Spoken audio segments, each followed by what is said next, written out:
బీర్లో చెత్త చెదారం నిండి ఉన్న ఘటన మహబూబాబాద్ జిల్లాలో చోటు చేసుకుంది.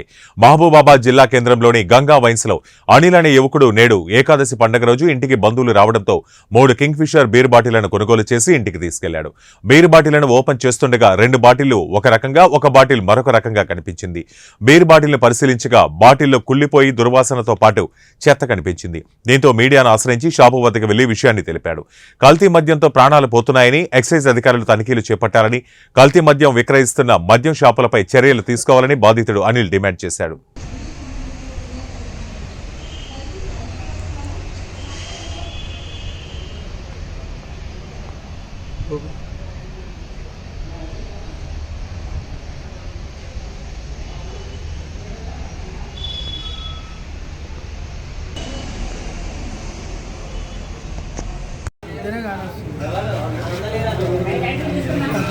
పైసలు పోవాలి, పానం పోవాలి.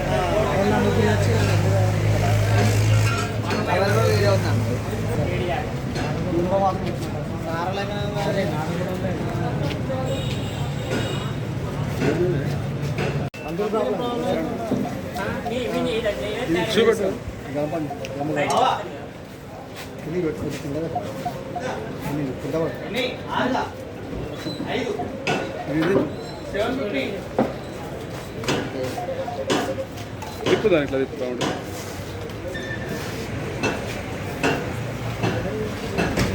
ఎట్లా ఉంది?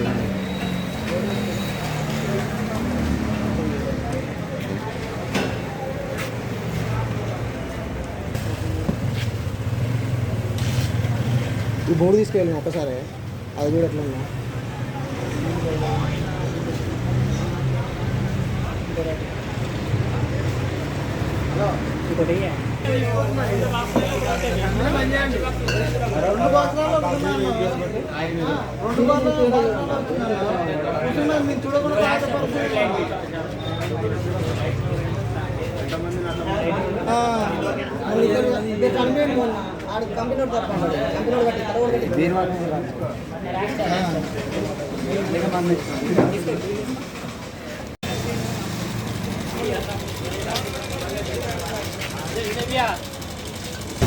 ఇంటికాడ బంధువులు వచ్చారని ఒక బీరు తీసుకోపోదామని గంగా వైన్స్ దగ్గరికి రావడం జరిగింది.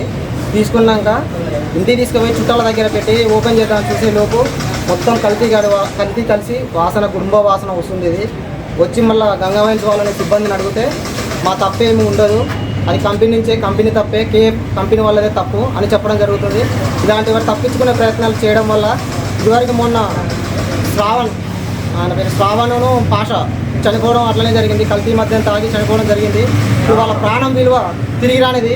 ఇలాంటి బీర్లకు ఆశపడి తాగి యువత చెడిపోతుంది. బంధువుల కోసం తీసుకునే బీరు ఒకవేళ వాళ్ళు తాగుంటే వాళ్ళ పరిస్థితి విషయం నుంచి చనిపోవడం జరిగితే వీరికి రావడం జరుగుతుంది. అప్పుడు ఏమనేటోళ్ళు వీళ్ళు సీల్ తీసి ఉన్నవి, మీరు ఎక్కడ కల్తీ కలిపిరు అని మమ్మల్ని మీద తేయడం జరుగుతుంది. ఇంతవరకు ఈ బీర్ సీల్ తీయలేదు. ఈ బీరుకు తేడా చూడండి, ఇది చూడండి ఎంత దారుణం అంటే ఇది బెల్లం వాసన వస్తుంది, బెల్లం పానకం వాసన వస్తుంది. ఇంకా చనిపోతే ప్రజలు చనిపోతే ఏమవుతుంది? ఇలాంటిది గవర్నమెంట్ సాయంత్రం పూట పైపులు పెట్టి చెక్ చేసే బదులు ఇలాంటి వైన్స్లలో అప్పుడప్పుడు ఎక్సైజ్ అధికారులు తనిఖీలు చేసి ఇలాంటి కల్తీ మద్యం అమ్మకుండా కఠిన చర్యలు తీసుకోవాల్సిందిగా